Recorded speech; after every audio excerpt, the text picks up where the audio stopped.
All the second stage tanks now pressurized. Astronauts report it feels good. T-minus 15 seconds. Guidance is internal. 12, 11, 10, 9. Ignition sequence start. 6, 5, 4, 3, 2, 1.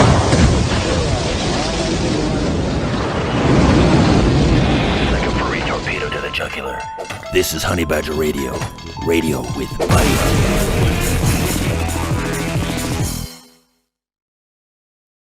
Why are we even going on about this? It's not like fathers are a necessary part of their children's lives, right? Oh wait. Yes, it is.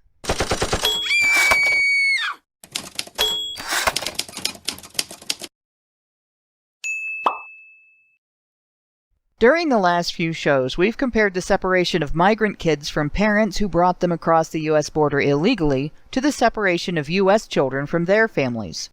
We further discussed two specific scenarios: separation of incarcerated U.S. kids from their families, and the separation of U.S. kids from their fathers in divorce cases. Today, we're going to expand on that last topic with a discussion on the importance of father involvement. The need for this discussion is demonstrated by society's easy tolerance for the destruction of father-child relationships facilitated by family courts. As described in the opening video for Separation of Child and State, HBR Talk 42, facts do not back the oft-stated assumption that the single mom phenomenon in the U.S. is caused by widespread willful absenteeism among fathers. In fact, approximately 70% of divorce is initiated by women, most of the time not due to being cheated on or otherwise abused. According to the report, These Boots Are Made for Walking, Why Most Divorce Filers Are Women, by Margaret F. Brinig and Douglas W. Allen, divorce filing is influenced by factors such as custody, division of marital property, and the ability to acquire further payments from one's ex-spouse. In other words, it is easier for the wife to leave a marriage because she can depend on the courts to award her primary custody of the children and a subsidy from her ex-husband to fund her new separate household. Divorced mothers are not alone in their use of the state as a collaborator and a collection agency, however. In February of 2012, several news outlets reported that a slim majority, 53%, of births to women under 30 occur outside of marriage, based on a report by Child Trends. This report also pointed out that between 1970 and 2009, the percentage of all births that took place outside of marriage increased from 11% to 41%. In non-marital birth situations, unless the father is there to sign the birth certificate or signs up for his state's putative father registry, custody is entirely under the mother's control. We pointed out last week how the state's handling of financial support in maternal custody situations can interfere with the father's time with his children. Increases in financial obligations based on imputed income can interfere with a father's ability to have non-work hours to spend with his children. Punishments the state imposes if the father cannot meet such obligations can deny him transportation, can be so extreme as to make him homeless, and can even lead to his incarceration. All of these can impact not only on his welfare, but also on his time and his relationship with his children. With the availability of several different types of birth control, including early abortifacients as well as surgical abortion, the option of paternal or other family custody, adoption, and safe haven abandonment, it is difficult to consider single custodial motherhood anything but a lifestyle choice.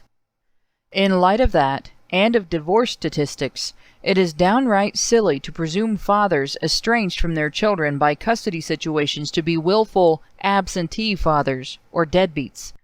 On the contrary, evidence shows that dads are invested in their relationships with their children, invested in their kids' welfare. While their provider role, which leads to the rare single custodial father being more likely than single custodial mothers to be financially stable and self-sustaining, may steer their interactions with their children in different directions than that of mothers, there is evidence that interaction with dad is no less vital to a child's development than interaction with mom. This begins in infancy with evidence that father involvement improves early cognitive development, throughout childhood, during which evidence shows positive influence on a variety of social development landmarks, into adulthood, where evidence shows that father involvement throughout childhood improves the individual's chances of success in goals that impact quality of life, such as one's career and marriage.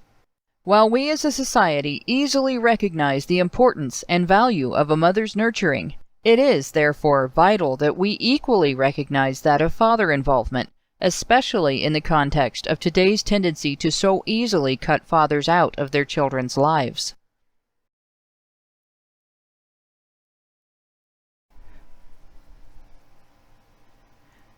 Hello and welcome to Hannah's mute button doesn't work. HBR Talk 43, not 44 as I said in the live stream channel. Dads make a difference. The importance of father involvement. I'm your host, Hannah Wallen, here with the lovely and intelligent Anna Cherry and that adorable specter of death, Prim Reaper, to talk about the importance of father involvement in a child's life. This conversation is a follow-up. Why is this not working? Of course, OBS crashed right on me right before the show. Hopefully it won't do it during the show because I will kill somebody. But now it's not liking when I press buttons. But in any case, no, the show is not over. As Frenchinator is asking. But we are going to talk about father involvement in their children's lives, and this is a follow-up to our discussions about the separation of American kids from their parents over the last few weeks. Initially we talked about the separation of migrant kids from their families, in relation to the separation of American kids from their families, because that was topical in the news. And one of the things that people have not paid attention to is the fact that while everybody's been very outraged over, rightfully so, over the wrongful separation of kids and their parents at the border, and the amount of time that it took to get them back together and everything, the fact that kids in the United States have been separated from their fathers routinely by our government for decades doesn't seem to have elicited much outrage, at least much public outrage, at all. And we've seen a little bit of mention of separation of kids from incarcerated parents. We've seen a little bit of mention of separation of incarcerated kids from their parents, but very little about dads. So I thought today's topic it was timely, and it was rather important to point out what kids are missing out on when they get separated from their fathers. But before we get into that, the usual reminders are in order, especially with all of the snafus and what the fucks that we've been dealing with in the last couple of days with our channels. If you're on YouTube and it starts experiencing platform malfunction syndrome, and I'm being told that one of our channels is right now, and it won't let you listen, we're also on Twitch and we're on Facebook, because you can't keep a good badger down. If you want to be sure you'll always be able to catch our live streams, even if YouTube decides to throw us in the gulag for wrongthink, and one of our channels just got out of the gulag for wrongthink, and I'm told it's the other one that's screwing up now. Or if you want to catch our show in its audio format, remember to go to badgerfeed.com and register to receive notifications. Last bit is, I want to remind everyone, this is not an indictment of mothers. We know mothers are important. We hear all the time how important mothers are. We hear how great mothers are. And there's nothing wrong with that. It's good to talk about the importance of parents' relationships with their children. It's just not okay to cut dads out. This is about kids and their needs and their dads. And it's an important discussion to have. And it's important to have it even if it elicits hurt feelings among some single moms. This is one of those instances where we're going to be dealing with some tough issues. So hold on to your outrage. Please keep head, hands, and feet inside the vehicle at all times, and thank you for flying Air Badger. Now, I had our hosts doing a little research on their own. Both of them had suggested when I talked about bringing this episode up and everything. Both Anna and Aiden had talked about doing some research on their own. Aiden's not going to be able to be with us tonight. She's got the epizootic, so it's It's me and Anna and Prim.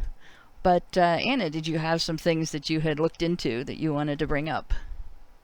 I did a little bit, and I actually, as much as I'm usually a fan of keeping things in sort of the positive, the additive aspect of things, it's sort of like a quote by Mother Teresa that she said, if you invite me to an anti-war rally, I will never go.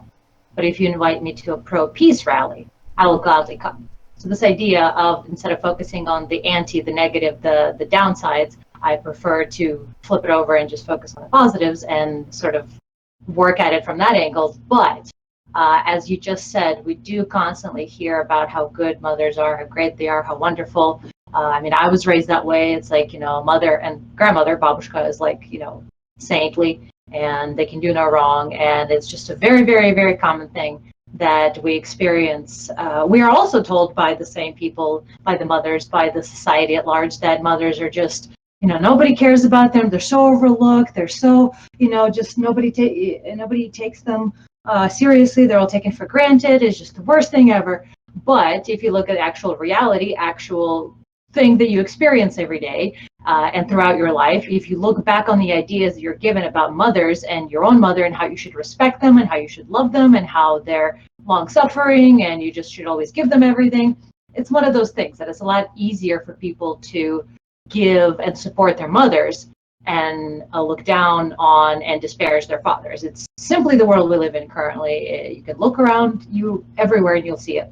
So because of that idea that we have towards mothers, that they're just perfect and amazing and the best and wonderful, there are actual studies in science, and there's a aggregate of them for Psychology Today, oddly enough, because last I saw of that was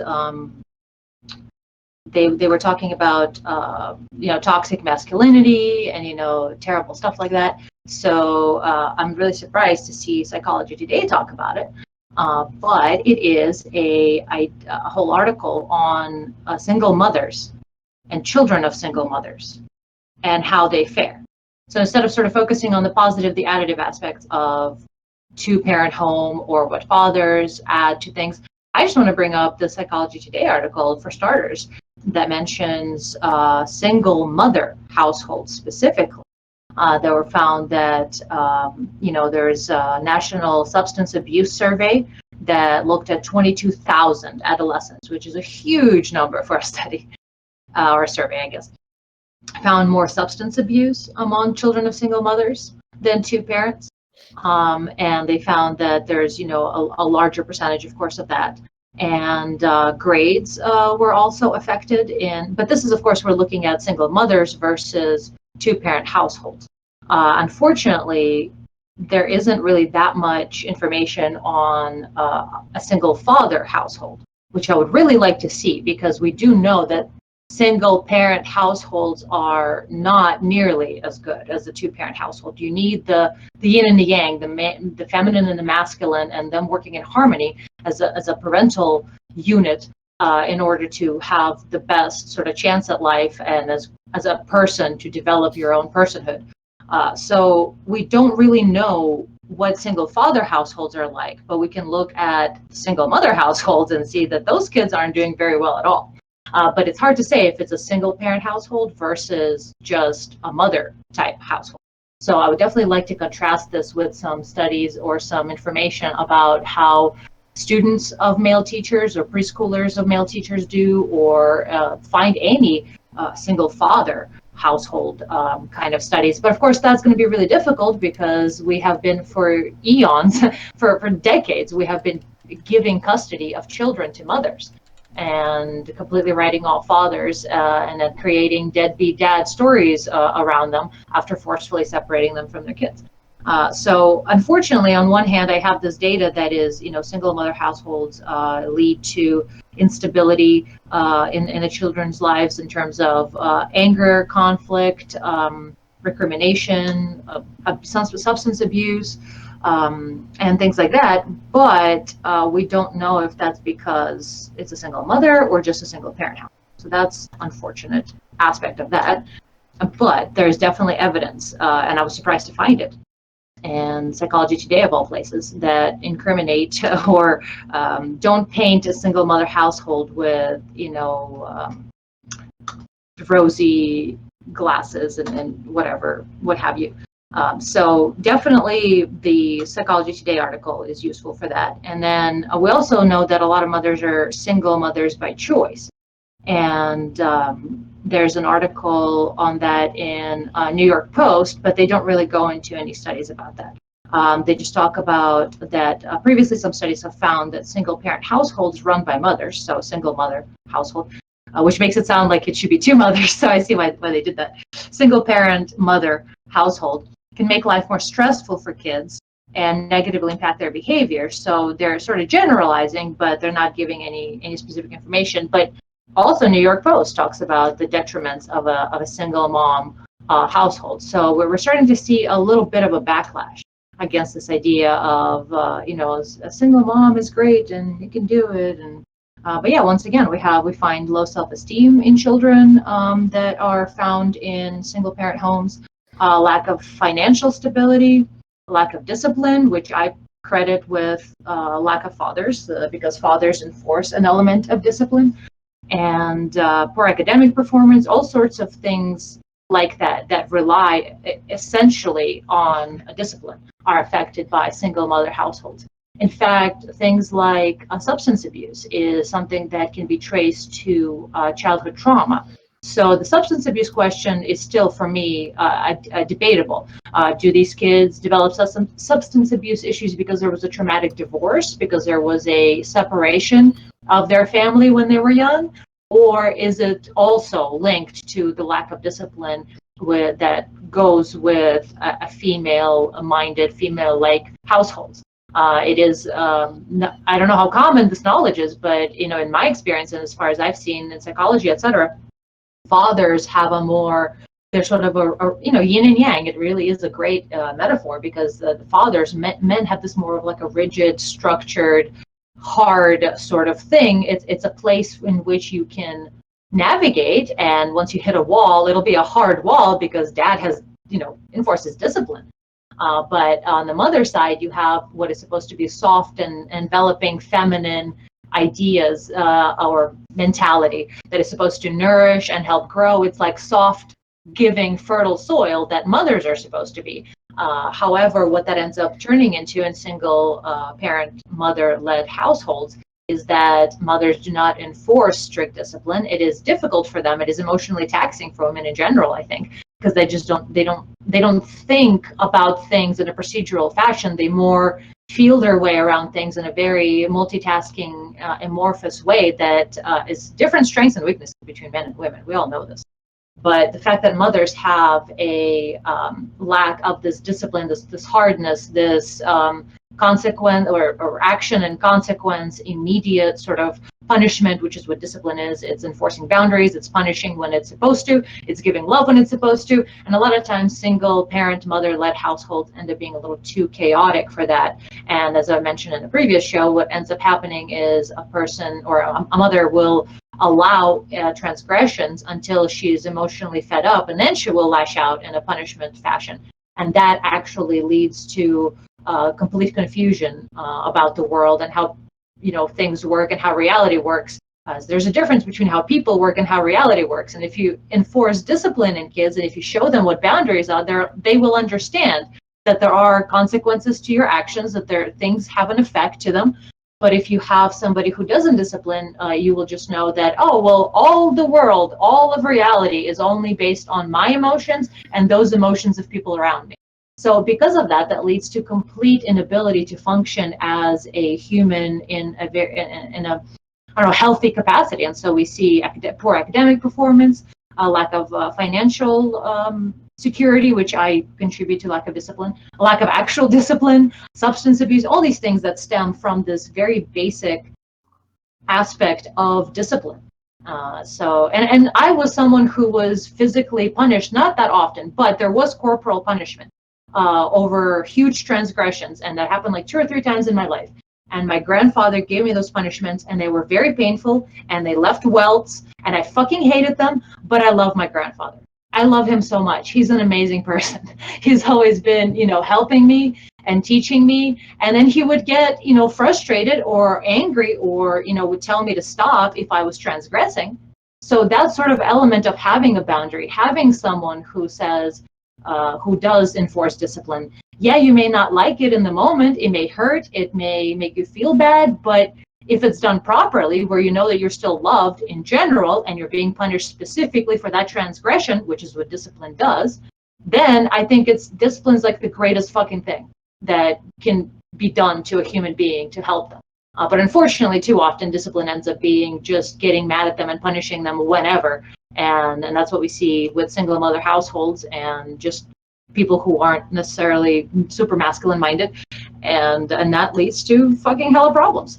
But the question still to me is it a single parent household or is it specifically a mother-led household? So that, unfortunately, for me, hasn't been, elucidated as strongly as I'd like. Well, I mean, I definitely have an article that I had found about single father families and things like that. It's called Single Father Families, a review of the literature, and I'm just going to simplify it down and read this bit from the summary here that I found really interesting because it kind of compares the two groups. Okay, so it says, in summary, what can we conclude regarding single fathers and their children? Single fathers tend to be better off in terms of income and social support than single mothers. They tend to have fewer older and more male children than single mothers. More often than not, studies indicate that single fathers' involvement with children and household duties increases as they take on the single parent role. Go figure. This involvement is quantitatively similar to that of single mothers, but perhaps differs in traditionally gendered ways, with single mothers being more likely to participate in private talks and housework, whereas single fathers are more involved in play and provision. Single mothers tend to provide more closeness, monitoring, and supervision than do fathers, who appear more lenient, allowing children to experiment a bit more. Thus, these studies provide support for both microstructural single dads are more involved than married dads, and gender theories, single dads and single moms parenting nevertheless differs in some qualitatively gender-normed ways. With a few possible exceptions, the children of single fathers do about as well in terms of internalizing behavior and academic performance, sometimes better, which again provides support for microstructural theories. However, the children of single fathers appear to be more likely to participate in externalizing behavior and substance use. Do not confuse with abuse. Perhaps a reflection of the already mentioned style differences, which indicates that resources play a lesser role than parental processes in these outcomes and provides some support for maternal theories. So I found that kind of interesting. It doesn't actually seem like there's going to be enormous differences between the two. Like a couple of other studies that I had briefly gotten the chance to look over because I really haven't had a lot of time the last week, but a couple of the other ones were basically saying there's not really a lot of differences, and as always, children are pretty much always universally going to fare better in dual parent households. Because, I mean, of course, there's going to be more resources, there's going to be more division of labor, there's just going to be more hands to help raise the kids. So, but the people who say, oh, fathers are less necessary than mothers, they're missing a pretty crucial aspect of children's upbringing and the way that fathers and mothers raise children differently. Like even in this article, it's talking about how like children of single fathers tend to do better in terms of internalizing behavior and academic performance. And I mean, like I can think back to being raised by my own father, and sure, you could argue that he might have been a little bit more like permissive in some ways, but I actually felt that was really great for my development. We were able to have a lot of great times together. He was able to help me with reading and math a lot of the time. In fun ways, like he found fun ways to get me interested in academics pretty early.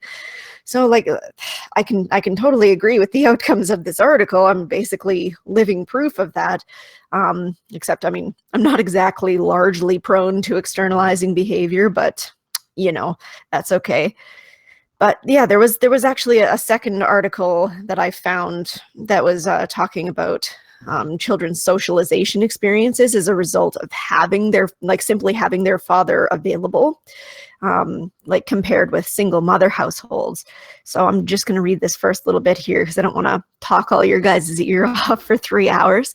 So it says, results of multivariate regression analyses indicated that father's provision of warmth and control related to better academic achievement for children, and the provision of control from non-paternal men predicted fewer teacher-rated behavior problems in school and more pro-social behaviors toward peers.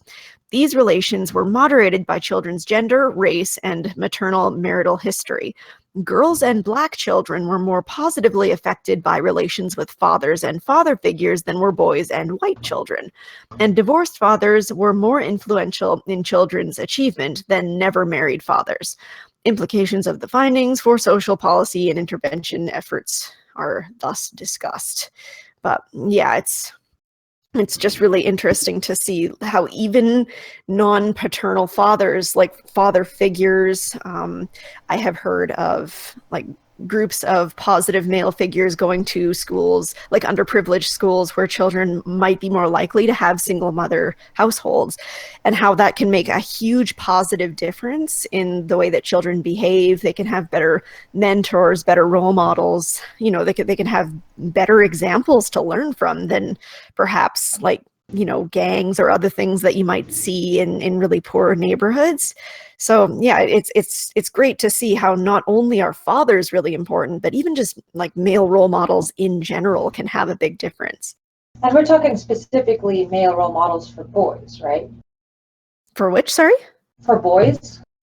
Largely for boys, but I mean, even still, it does have a significant positive impact on girls as well. Like even in the main introduction here, it says that girls and Black children were more positively affected by relations with their fathers. So it seems to be just as much important for girls as well as for boys too. That's actually an interesting factor. That's something that a lot of people don't consider. Girls learn what kind of person makes a grown man a good grown man versus an immature man from their dads. They learn what to expect from men from their father figures.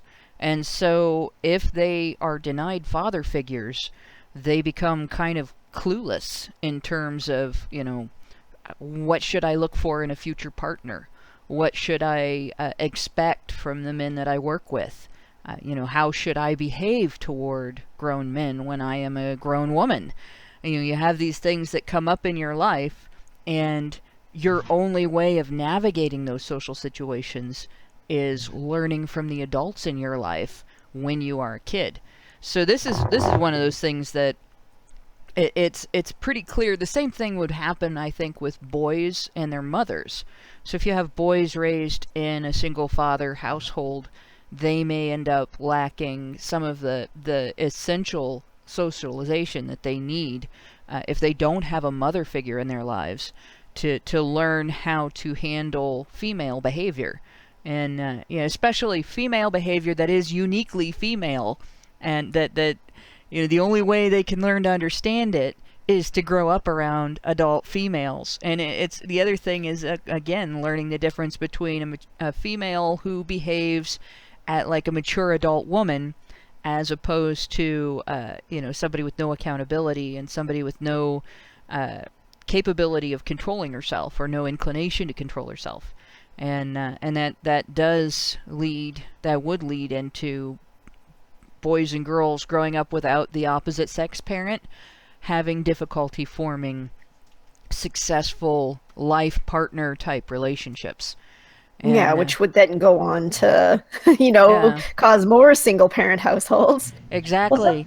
Something you also said totally reminds me of the fact that it's not just, which is a very valid point, because you need to know how to be able to deal with grown men as a grown woman.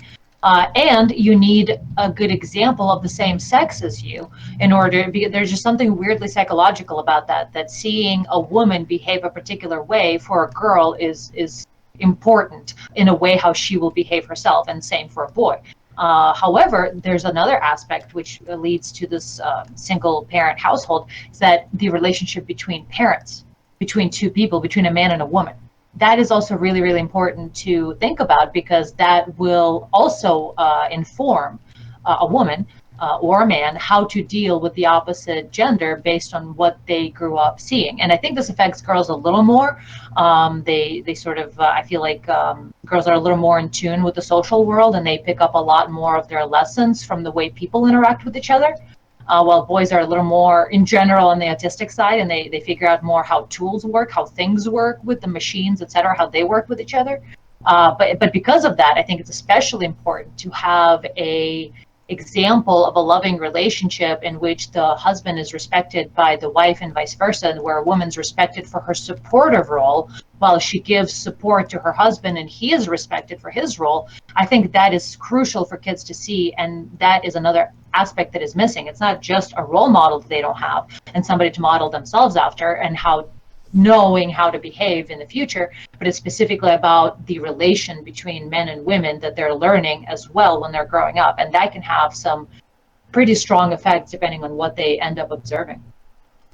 It does. And one of the big challenges that you see with kids in general with respect to role models of the opposite sex and role models of the same sex, boys and girls both have female role models everywhere. Anytime you put them in a situation where there is a caregiver in charge, it's mostly going to be a woman. This is especially true in elementary schools. Our society has kind of eliminated men from the teaching end of elementary schools. You'll see male principals and maybe male janitors, but you don't see a lot of men in elementary school classrooms, and that's problematic. And I hate to use the social justice term, but the thing is, if you have a situation where a large number of the students in these schools are coming from single parent households, they're mostly going to be coming from single mother households. So they're surrounded by women at home. If the mother has sort of not bothered to even introduce a father figure or be close to adult male family members, even if she cannot maintain a relationship with the father, if she's pushed out the father, if the father's not around, things like that, they're not going to be able to go to school and get any help there either, because they're surrounded by women there too. Whereas if you have a situation where it's a father at home with kids and no mother, and for whatever reason there's not a lot of mother figures in his life either, then your kids are going to go to school and they're surrounded by female teachers. The bad part is they may not necessarily be the best mother figures. Not all teachers are great. I had some unbelievably great teachers when I was in school, just people that were the salt of the earth. I also had some teachers that were absolute dipshits, and if I had not had good role models at home, it would have been very hard for me to differentiate. If I hadn't had involved parents at home, it would have been hard for me to differentiate. So, this is something that it's a major challenge. There's really not there's really not a substitute for having both parents in the child's life. That's a full substitute. But I think the closest you can get is strong character representatives who are family members, who are close to the family, and having adults of both sexes in the family that are involved in the child's life, involved extended families. Yeah, for sure. And I think it's also important where, where people are ending their relationships or marriages, focusing on shared parenting, not strictly giving sole custody to the mother, because that's how we do things around here, is way better than just, having one person only see the kids I don't know, once every week or something like that. It gives them a good balance then, and again, no, it's not ideal to compared with having both parents available, but you're still going to get at least some portions of the father and the mother's like different parenting styles in that way than if you'd focused on like single custodial households. And I really don't think that it's obvious. It's obviously not good for the children how common single parenting is, like single motherhood is. We've just seen so many examples of why this is not an ideal situation, and I just honestly don't understand why shared parenting is not being pushed more. Like, we're starting to see it more commonly, fortunately, but not nearly as common as it should be. What's really interesting about the shared parenting thing is this is one of the few areas where feminists are really starkly divided. There are more conservative end feminists that are sort of the traditionalist end of feminism that actually agree with the men's rights movement on equally shared parenting rights and have actually fought for equally shared parenting rights. And then you have the National Organization for Women. And the National Organization for Women has consistently and repeatedly and frequently pushed back against groups that are fighting for equally shared parenting rights. And not only pushed back, but pushed back with lies, not just about the concept itself. They've actually lied about equally shared parenting bills and claimed that they will force judges to do things that they will not force judges to do. And they've also lied about fathers and accused fathers in general of being deadbeats and abusers in order to argue back against these ideas of laws. And one of the things that really bugs me about this is not, when I say lied, I'm talking about deliberate misrepresentation of information. It's like, I only call something a lie if I believe that the liar knows that they are lying. So if you don't know you're telling something, you're saying something that's not true, that's a mistake. This is not a mistake.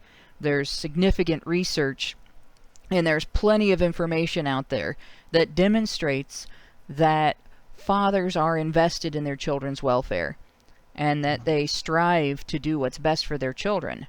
And when fathers want time with their children, it's not to get back at the mother, it's because they miss their children and they want to be an influence on their children's lives.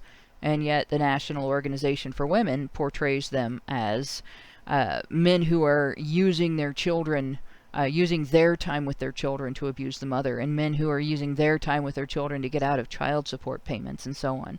And they recognize the fact that equally shared parenting might reduce the amount of child support that it's necessary for the mother to receive because the children are only with her half the time. It's not going to eliminate the financial burden of raising children. It's going to divide it more evenly between the parents at the contact level, rather than having one parent paying the bills and the other parent housing and feeding the children all the time. But I wanted to get into some of the super chats because holy shit, you guys have been really slinging the super chats at us, and I don't want to get so far behind that I can't catch up. And it's after 8:30, so I better get some of those out. Some of them are things we might want to address, and then I've had this thing from the Father Involvement Initiative on the screen. I would like to look at a few items from that. We may end up, this is starting to look like it may end up being a two-part show. We may continue this on the 26th after I return from London. But let's start with, let me find the earliest of our super chats. Let's see, and I think I scrolled up too high because those are from last time. Okay, here we go. Because there's where I told everybody to open the SciTube. Audacity, yeah. In Audacity. Hoki Bukisa gave us US $4.99 and said, wait, what is this channel again? Who are you people? I'm scared. And, okay, well, I gave an introduction, so, but everybody should be scared because, you know, we're honey badgers and we don't give a shit. Mr. Roboto gave us US $2 and said, without a bad male to blame, who do you blame? Mom. Oh, and I missed one already. Frenchinator 2 gave us US $2 and said, typical Badgers, in the show right when they start. But we didn't. We didn't. It just went into my fail-safe. Nice, relaxing photos. Yeah, I figure. Well, here's the thing. Since SciTube likes to start over again instead of stopping at the end, I set up I linked to a slideshow that's on YouTube, and I figure. That's a good idea. If it starts over before I get a chance to click close, it's not going to blast us with the opening sequence again. Good point. I will we keep weren't that in mind. And I picked soothing stuff because, you know, so that's what you'll see if SciTube doesn't close in time before I start my monologue. If I'm struggling with this stupid mute button, like clicking it over and over again. But I will admit, it helps if I don't try to use the mouse for my desktop computer to control the cursor on my laptop that's not connected to it. Because it's very sensitive. Yes, well, it's just a matter of if the mouse isn't connected to that computer, it doesn't have any effect on it. But as for Mr. Roboto's text, yeah, that is something that I think is part of the equation in terms of the single moms. I don't want to say that single moms didn't do nothing, but I think sometimes we're too quick to any dysfunction that happens to blame it on the mom's actions rather than the fact that the child may have missed out on something important that they really needed from their father. And there's this type of relationship, like the father relationship with a child, the importance of it, like you can't really stress that enough. And it's just the same as when you yank a mother out of a child's life. And the other end of it is grandparents. You know, you're really lucky if your grandparents are alive and close to you when you're a kid. There's a lot you can benefit from knowing them, even if they're not the best influence. Like grandparents like to spoil the kids, right? And the same thing with, there are benefits to being a sibling. There are benefits to being an only child. There are benefits to being the older or the younger or the middle sibling. So even if you miss out on one of those family relationships and you don't get everything, there's recovery that can happen. People end up as responsible adults even if they don't have sibling relationships, even if they don't have an older sibling, even if they don't have a younger sibling, even if their grandparents are passed away. Both of my paternal grandparents, I really didn't, actually technically all three, I didn't get to know any of them. But I got to hear about all three of them from my dad. And I learned a lot from that as well. So we don't necessarily want to blame individuals so much as look at what benefits a child can have from those familial relationships, and what can we do for kids who are lacking in particular important familial relationships. How do we deal with this situation? Happens sometimes kids' dads die. The workplace death statistics account for a large part of that. Soldier death statistics account for a large part of that. Accidental deaths, and they're not broken forever because they didn't get to have that relationship. They're not ruined forever because they didn't get to have that relationship. But there's obviously, as a parent, you have to figure out, okay, now what can I do for my child to help to mitigate the loss, not necessarily the emotional loss, but the developmental loss. And it's the same thing with situations where there are single moms who haven't pushed the dad out, but the dad's still not there. That there's a responsibility there. So I don't necessarily want to say let's hate on single moms here. It's not necessarily a matter of placing blame. It's more a matter of looking at what's important and how can we support ensuring that kids have what's important as much as humanly possible, and what can we do for people who just don't. They just, for whatever reason, don't have what's important. Right. Yeah. I think you also want to be careful to not to like automatically assume the worst of single mothers. Like, sure, some of them are unfortunately like making bad decisions to like leave fathers because they know that they'll get paid for it and all of that sort of thing. But a lot of them don't, or they're leaving a legitimately bad situation, or like Hannah said, that the fathers might have simply like passed away. Or I heard a particularly tragic story once where like one guy basically completely changed because of early onset Alzheimer's.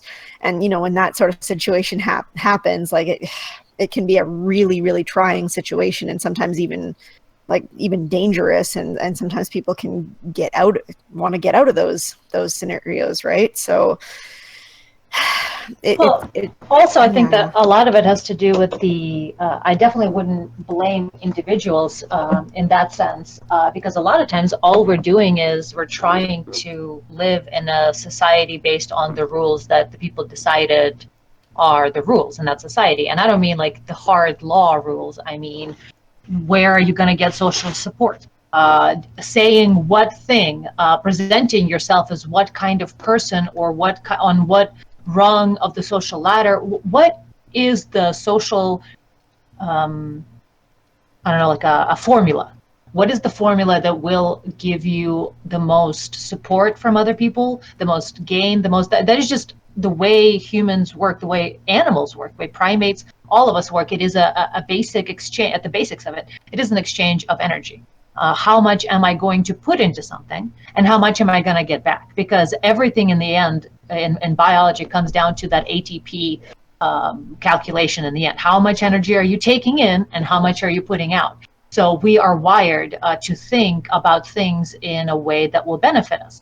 Obviously, technology and civilization and cooperation are changing these things, and that's why we're in this weird transitionary period, as I see it, between instinctual primates and the sort of Asperger's tool user humanity 2.0 thing that we're trying right now. And the thing is, though, people will do things that society rewards them for. And people will behave in ways, or women in particular, because they are much more tied into their social group. That's where they get their support from. That's where they get power. That's where they get, everything that men get from jobs, from work, and from money. Women get from their social connections.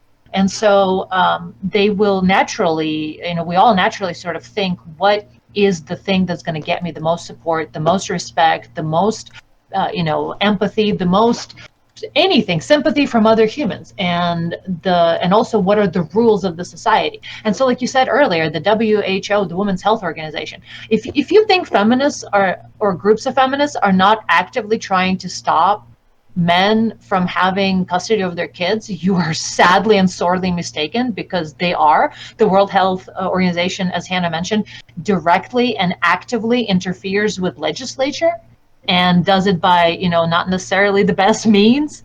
And they actively block legislation from passing that would allow for shared custody, or for any kind of parity, or any kind of equality between the genders when it comes to raising children specifically. So because of that, I'm trying to paint a picture of a culture that we live in. We have an idea, a meme, which what memes originally are. A meme is not a funny picture on the internet. A meme was coined by Richard Dawkins, and it's the sort of flip side of a gene. So we have our hard-coded DNA, which are genes that drive us forth to reproduce, to survive, to eat, to whatever. And then we have memes, which are basically ideas that occupy us. So, everybody who's a Christian has a Christian meme. Everybody who's an atheist got an atheist meme. They got, there's obviously cultures and subcultures, but there's general ideas that they get this welcome package at the meme store, and they have their uniform and their manual and all the things that go with it. And some people will only put on the uniform sometimes, and some other people will read the manual, put on the uniform, wear every single piece of flair. And so, that part is not so much important as it is the fact that there are ideas given out in packages, and we're like, well, what is the current dominant idea? The current idea is that mothers are good, fathers are bad. Everything a woman does is good. Even bad things that women do are good. Women can do no wrong. Men do everything wrong. And then try raising a fucking child as a woman and see if you don't fuck up. Yeah, there's there's a lot of sort of bad advice out there for mothers. That's something that I dealt with. Like I've talked about this a little bit. I didn't get married before I had my son. I put the cart before the horse, and it was a really bad decision. Not having my son, but not getting things ready, not doing what I should have done to make sure that I was going to be able to provide him the resources and the environment that a child needs to thrive. And I had people from all angles except my own household and my parents actually treating the situation as though anybody who judged me for that was wrong, and somehow I was not wrong for doing that.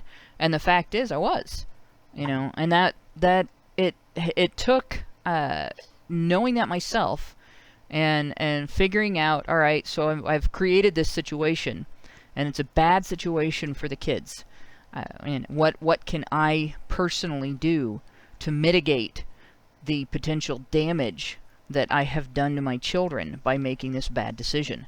It took me being willing to essentially man up, because a lot of women, it's very easy when people are telling you, oh, don't feel bad about this, oh, you didn't do anything wrong, oh, it's not your fault, and all this other stuff. It's very easy to wallow in that self-pity and that comfort and that lack of accountability. It's hard to step up and actually be the person your children need in a situation like that.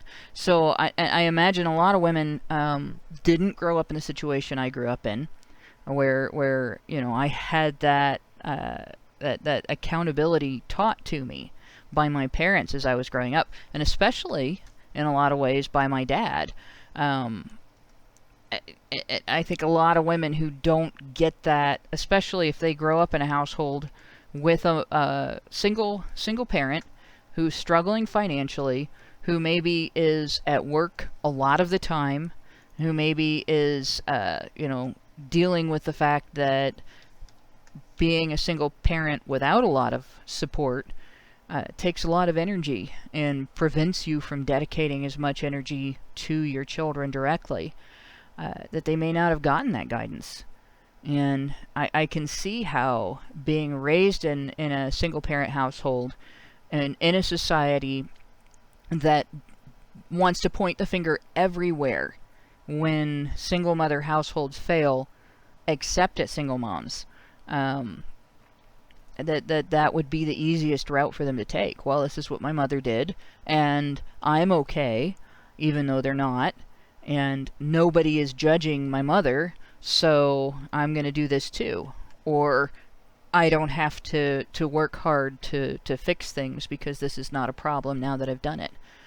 It's kind of a rough thing to look at in society, because on one hand, you don't necessarily get a lot of benefit from being judgmental and being harsh to people.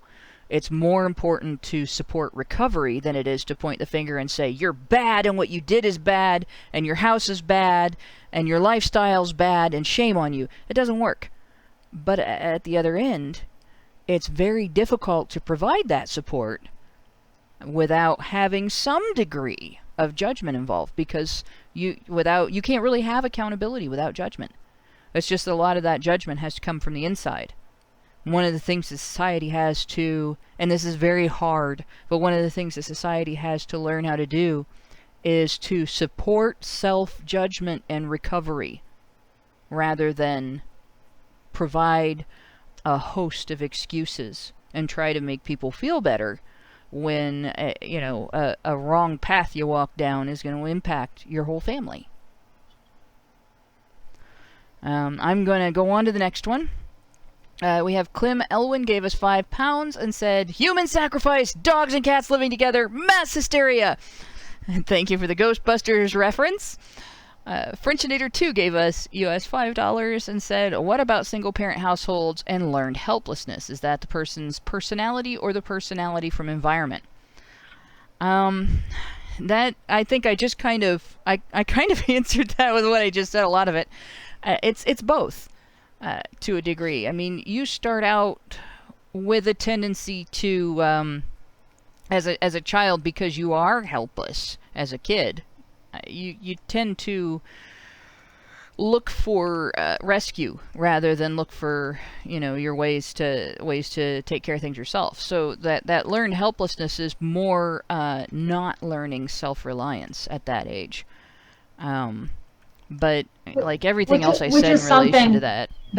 That's something that fathers teach, self-reliance. Yeah. I mean, go back to what you were saying about the lenience of fathers. That's where self-reliance comes from.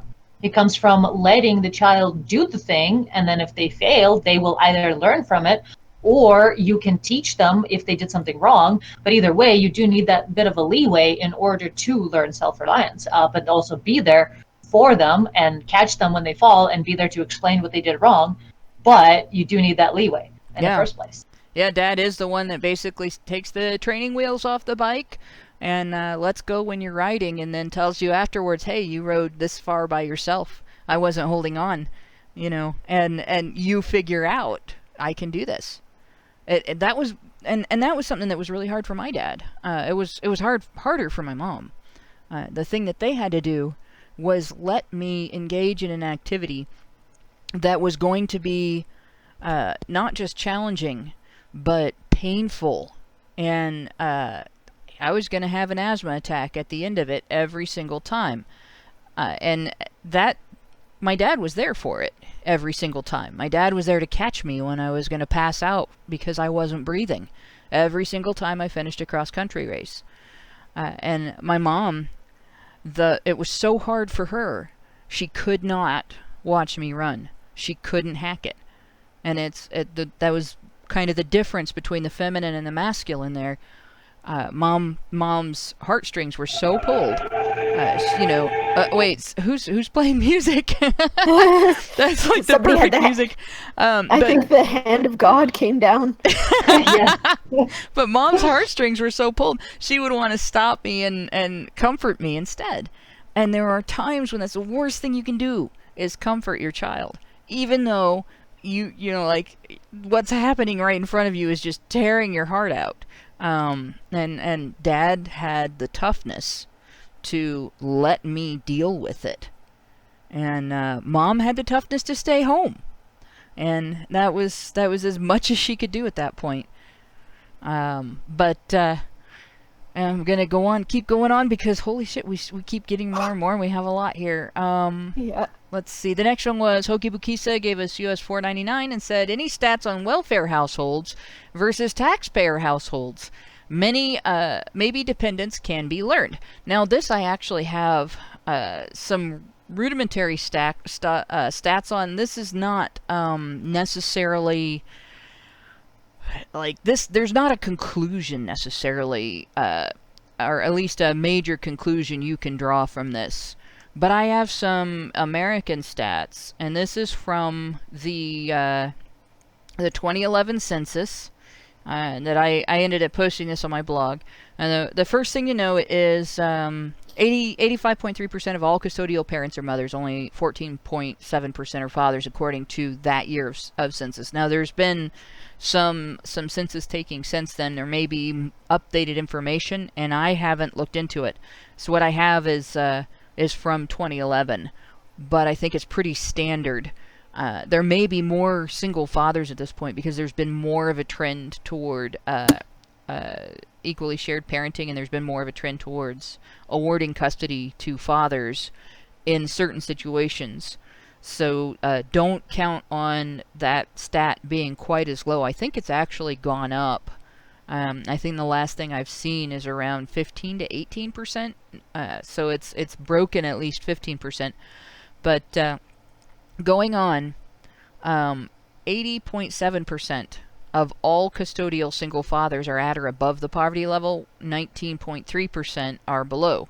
Whereas with single mothers, if I can scroll down to this, I might see if I can get this on. I've got this on my desktop where I can read it. Large print edition. So I'm going to see if I can move it over here to the other computer so I can actually show it to everyone. See if I can get this to open, and it'll show in the screen here. This is this I just posted in my personal blog when I got the information. So, and it's not going to give me a good yeah, it's not going to give me good. So let me see if I can reduce the size of the print so it fits in the screen. And I'm not necessarily going to be reading from this screen, but this gives you some of the statistics here. Going down to, well, actually I can read from this screen. I just have to use my bifocals because I'm an old fart. So the stat we just saw regarding the fathers and the poverty level, where it's 80.7% of single custodial fathers are at or above the poverty level, with 19.3% being below. With single mothers, it's 62.6% are at or above, and 37.4% are below. So what that means is that it's more likely a single father is going to be at an income level where he's going to have income that is taxable, and then he will not get a tax refund at the end of the year. In the United States, if you have custody of a child and your income is at a certain range, you get a certain tax break, the Earned Income Tax Credit. And a lot of people end up getting a lot back from that. It's one of those tax breaks that can allow you to get back more money than you paid in. A word about that tax break, though. You actually have to be 100% in every possible way biologically related to the child. Right. If you support someone else, or you have a dependent, or in any way support a child that you adopted or is not related to you, fucking go die. It's not going to happen. Yeah, no, it's specific to parents of children that are their biological children. I'm not sure if you've for one thing, I think parents who adopt may, in order to qualify for the role of adoptive parent, they have to make enough money that they wouldn't be eligible for this anyway. But if your income situation changes, I don't know what happens there. But going on with the statistics, if I can find it, yeah. So even parents, like the stereotypical welfare mom, you hear about the mom with 4 kids by 4 different dads, or whatever. In among these two groups, single moms and single dads, more than half of custodial single fathers who have 4 or more of their own children in home still have jobs. Whereas more than half of custodial mothers with 4 or more of their own children in the home do not have jobs. So there's a difference there. That's really interesting about that, actually. I have personal experience with Social Security and any kind of disability, food stamps, Medicare, all of that when it comes to men and women. And unless a man is over 50 and horrendously overweight or limping or in a wheelchair, he will get fucking nothing. Yeah. Regardless of what he has, it's heavily skewed towards women. That's why they don't have a job, because they don't necessarily need to. Yeah, that's one of the things. Another one is when a man has custody of a child, he's less likely to receive child support from the mother. He's less likely to receive a judgment for child support. He's also less likely to seek a judgment for child support. But if he's got a higher income, he's going to know he's not going to get child support. So why would he seek it? Then the other thing is, a guy, because he's in that situation where he's less likely to be receiving child support, he's less likely to be receiving welfare payments, he's more likely to have to go out and work. He's more likely to not have that choice if he wants to maintain a household for his children to live in. Single custodial mothers are less likely to be employed. They're more likely to be employed in a low-paying job than in a high-paying job when they are employed. They're less likely to have non-employment income like stocks or other income that they've published something and they're getting payments from that or anything like that. They're less likely to have that kind of income, and they're less likely to be above the poverty level without being employed. They are more likely to have custody of 4 or more children. They're more likely to combine joblessness with multiple child custody, and they're more likely to have become custodial parents as teens, and that part might actually be the cause for many of these other things. If you become a single parent as an adult, I was 27, not 17. Now, granted, I was employed when I was 17, but I couldn't have supported a family with what I was earning at 17. At 27, I had several jobs. I'd moved a few times and everything. I knew the drill, going out, getting a job. I paid rent. I'd paid electric bills. I had these things under my name, and so on. There's a big difference between becoming a single custodial parent as a teenager, when you haven't had those experiences and you don't know basically you don't know the drill. You don't know how to support yourself. You haven't done it before. You haven't sunk or swum, swam, and you haven't dealt with I'm drowning in debt. Than there is once you've reached adulthood. It's still not an ideal situation at either end of it. But as an adult, you have a better chance of doing the things that knowing how to do and being prepared to do the things that you need to do to support a family. So a higher percentage of single custodial fathers than single custodial mothers have jobs, earn high income, have enough non-employment income to be above the poverty level without having a job. They're more likely to have custody of only one child. They're more likely to maintain employment when they do have custody of multiple children. And they're more likely to be adults when they become single parents. A lot of them become single parents due to divorce, rather than, like, single moms a lot of them become single custodial parents at birth. The other thing I learned, and I don't know where I have it in here, but single dads are more likely to own their own home than single moms. Single moms are more likely to rent or to live with other family. So there's those statistics. What that tells you is that among single moms and single dads, we go back to welfare households versus taxpayer households. That puts single moms squarely in the situation of being more likely to be on welfare, and they're also more likely to be basically to raise kids who end up dependent on welfare because of that.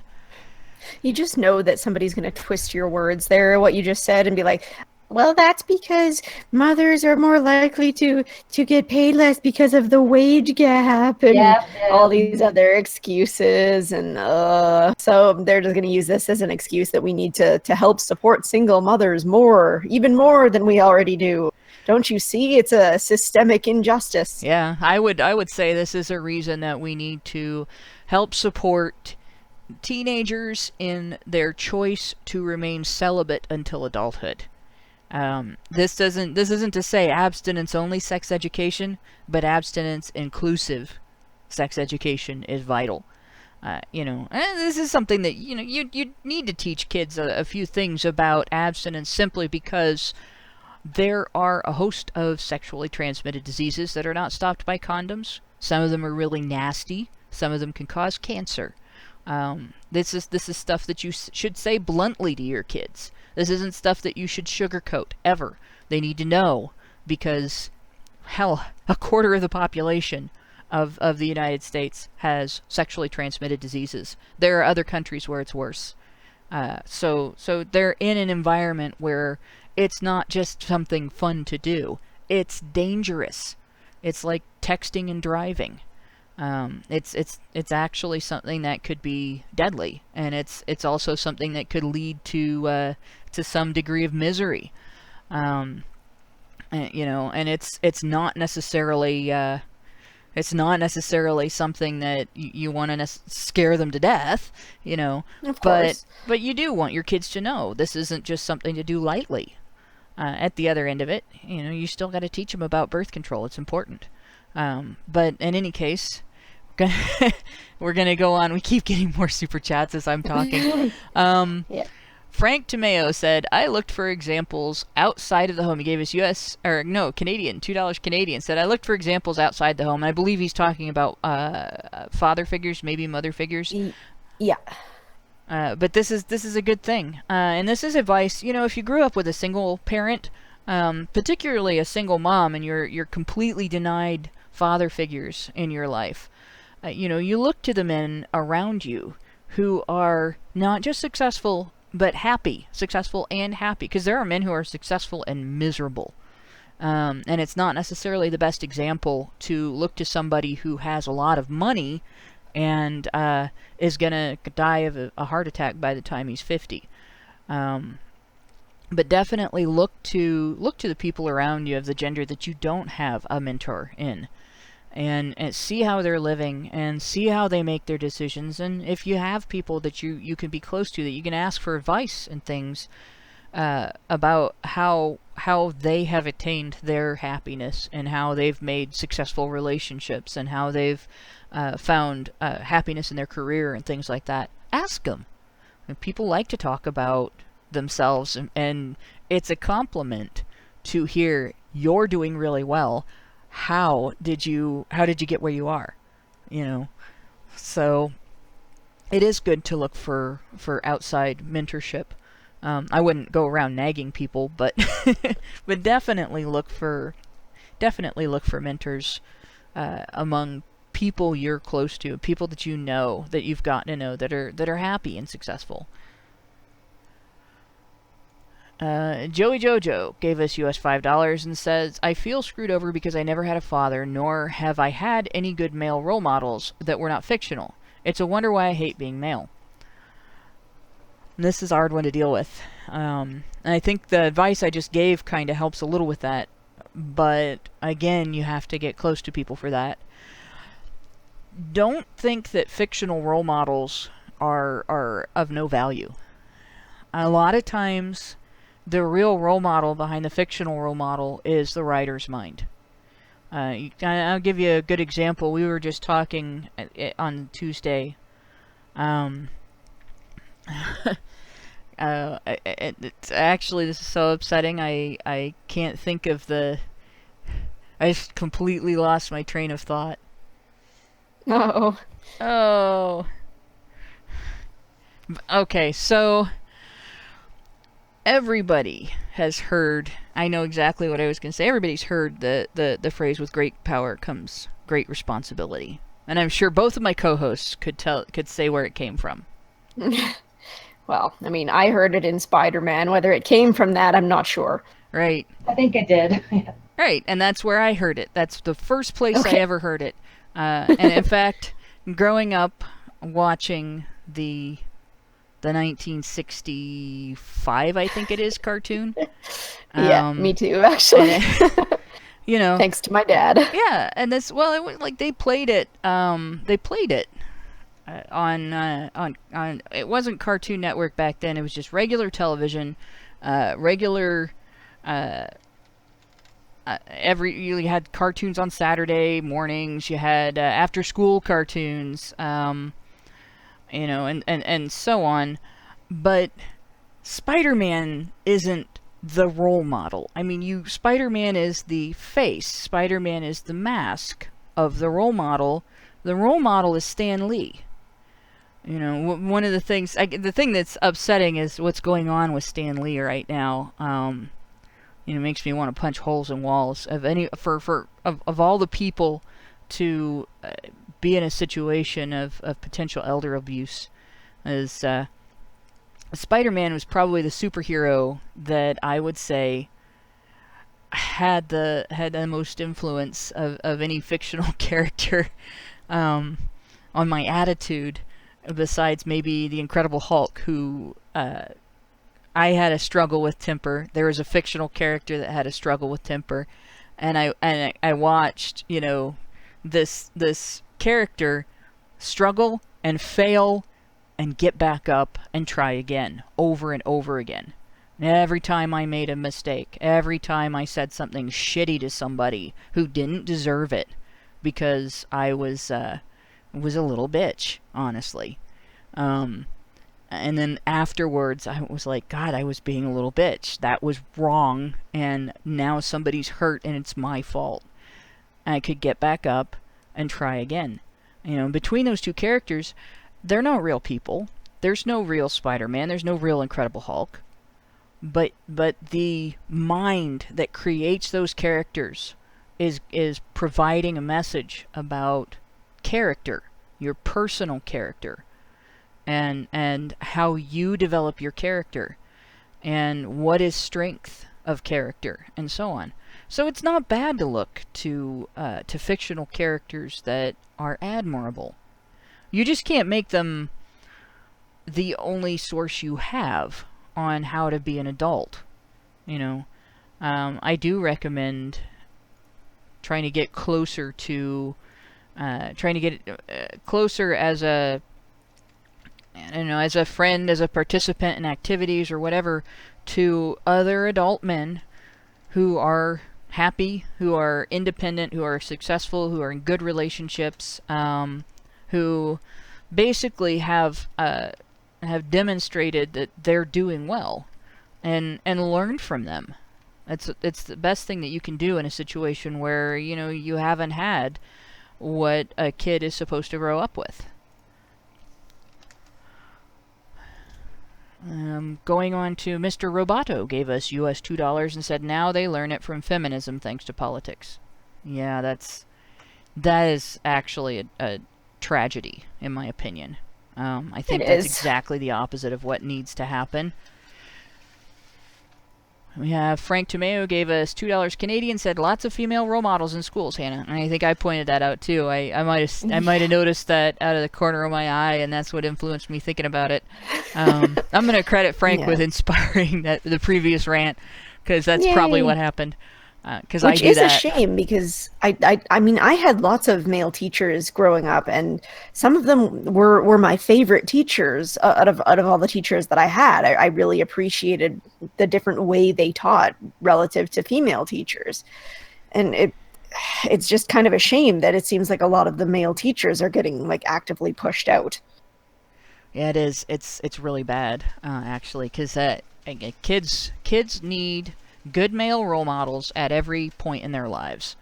And I'll give an example from this thing that I've had on the screen all this time that we haven't talked about, where it says cognitive development, and I'm actually going to zoom in on that a little bit here. Infants, from infancy, infants of highly involved fathers are more cognitively competent at 6 months and score higher on the Bailey scales of infant development. Now, I haven't familiarized myself with the Bailey scales of infant development, but cognitively competent infants, basically, of more involved fathers, are essentially better able to solve problems, better able to learn about the world around them. By 1 year, they continue to have higher cognitive functioning. They're better problem solvers as toddlers, and they have higher IQs by age 3. So even at the infant stage, father involvement is important. If it's important all the way back to the infant stage, that to me makes it a genuine crime against humanity that we have removed men from our elementary schools. Because once again, it's not just about, father involvement is vital, but father figures are important. You get father figures in a multitude of situations. Your teachers, your coaches, your teachers in your church. You may be in Scouts or 4-H or some other childhood organization, and there may be men involved in that organization. There's a lot of situations where a male role model can be found. Very important. And it's really, really a rotten thing that our society is taking that away from children. Let's see. We have Frenchinator 2 says US $2 or gave us US $2 and says, so Hannah is saying thought be gone. We need a bullwhip sound effect that I can do at the end of that. Comments like that. Thought be gone. Frenchinator 2 gave us US $5 and says, my parents are a better example of a good relationship. Not as much as my sister and brother-in-law. My sister is the current brand of feminist. Ugh. Ouch. Yeah. Skipping one here. Tyler Preston gave us US $5 and says, so do you think that the lack of fathers might explain how radical feminists like Christy Winters, Chrisiosity, and Claudia Brown, aka ranting feminists, act? It can. I don't know all of their life situations, so I'm not going to attribute that because we may be wrong. There's other things that can contribute to that as well, but it can. I know people who have become like pretty radical feminists in their adult years who had fathers that were a little bit more borderline abusive, I guess. So, like, I mean, it really depends. And it is kind of a shame that, like, single examples of that can cause people to then generalize to all men, but can cause them to generalize to all men. But unfortunately, these kinds of things can just happen with some people. Which is really, it really is a shame because, like, I mean, I've talked before. Where is that sound effect coming from? It's like a ringtone or something. Yeah, somebody's just being an asshole, so never mind. But I was just saying, like, it's a shame because, I mean, like, I've talked a couple of times on these shows about my experiences with my abusive stepmother. And I mean, like, I don't generalize what she did to all women, but, like, you know, you can see where some people get it from the way they experienced growing up, and then they generalize it to all people. And it's, I don't know why that happens, but it would be interesting to learn why some people might be more likely to take their experiences and generalize them rather than other people who are more likely to see people as just individuals and treat people on an individual basis. Actually, I bet Anna might have some information on that. Thinking about that, the tendency of humans to generalize, and maybe whether not generalizing is a learned behavior. Well, I don't think it would be that. I mean, as we mentioned earlier, nature versus nurture, that aspect of, like, environment came up. And it's been fairly settled in the nature versus nurture debate that it is essentially 50-50. You do get some genes and predispositions that you start with, but that could be affected one way or the other, be pushed one direction or the other based on the environment that you're in, the nutrition, the trauma or lack of trauma, whatever, however it is you grow up, the environment that you're in.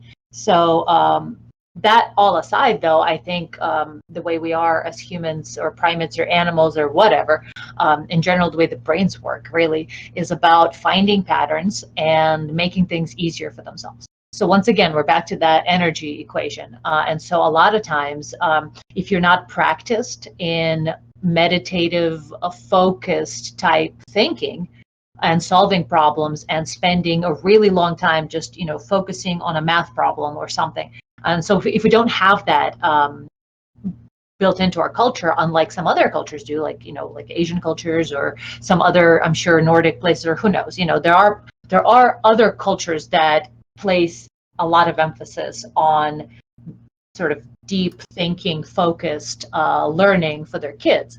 And that would be something that could actually help us as humans take the time to think about something and to examine all the pros and cons and not be in such a habit of quick, instantaneous, just snapping decisions. Instant sort of generalizations are the brain's way of finding quick and easy solutions. So it is sort of built in because of that, because the brain is always trying to find the quickest, easiest, fastest solution. But it can be modulated, I think, through culture. And I think it begins with childhood and learning how to focus for prolonged periods of time is important, I think, to this ability to not generalize when it comes to people and situations and whatever else.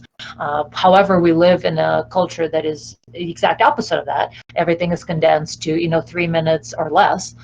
It's really fascinating how if you watch television, in the 70s, for instance, if you watch someone like MST3K, you watch their older movies from the 60s and 70s, it's like directors didn't even care to keep the audience engaged. Like, you will have 15 minutes in the beginning of a movie of just a car driving down the road for literally like 10 minutes, like all the time. And then you start going towards television, where every show is condensed down to 45 minutes now instead of the 2-hour movie. And then you start going into commercial television, where every snippet of information is actually about 10 to 15 minutes long because it's interrupted. So you can't hold that context anymore. And now we're moving on to YouTube, which is 10 minutes or less, and then Snapchat and Instagram and things like that, where it's 60 seconds or less. And so we're becoming exact opposite, cultural-wise, as to what we need to be in order, in my opinion, to help with this issue of generalization. Because it is just a brain trying to find a pattern, trying to find a way that fits. Right. See, stereotypes, I mean, that's the thing about them. On one hand, you absolutely have to encounter every single person like you've never met anyone who looked like them or thought like them before, and treat them such. However, stereotypes exist for a reason. Stereotypes are the generality of when you take a bunch of something and you shake it all out, there will be like 5 things that fall at the bottom that are fairly largely shared among that group. And I know it's not the most comfortable thing to hear, but there are elements of that are true, which is why a lot of people do use stereotypes. A lot of people do generalize, and they end up being somewhat accurate, maybe like 65-70% of the time in some aspects. In some interactions, you can actually gain an upper hand by assuming things of the other person based on their whatever. But most of the time, we're just so varied and weird, and globalization has really changed things to where humans are all sorts of multicultural in the way they didn't used to be.